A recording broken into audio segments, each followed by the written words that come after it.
संजय कुमार आहे त्यांनी एक ट्विट केलेलं आहे की त्याच्यामध्ये महाराष्ट्रामध्ये 2024 लोकसभा आणि विधानसभेचा डाटा हा चुकीचा दिल्याचा अपॉलॉजी त्यांनी केलेली आहे।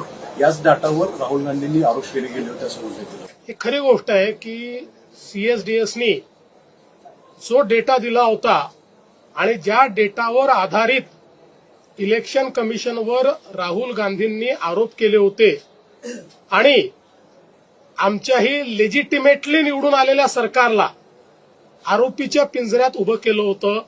आज सीएसडीएसनी त्या संदर्भात ट्विट करून आमचे आकडे चुकीचे होते याबद्दल माफी मागितलेली आहे आणि ते सगळे आकडे परत घेतलेले आहेत। आता प्रश्न एवढाच आहे की त्याच्यावर आकांड तांडव करणारे राहुल गांधी माफी मागतील का?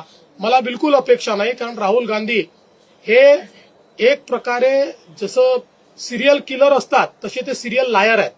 त्याच्यामुळे ते रोज खोटं बोलतील, याच्यानंतर हेच आकडे ते मागतील, जिच्याबद्दल माझ्या मनात शंका नाही। पण जनतेच्या समोर मात्र आज या ठिकाणी हे स्पष्ट झालेलं आहे। रोकठोक महाराष्ट्राला सबस्क्राईब करा आणि बेल आयकॉनवर क्लिक करायला विसरू नका।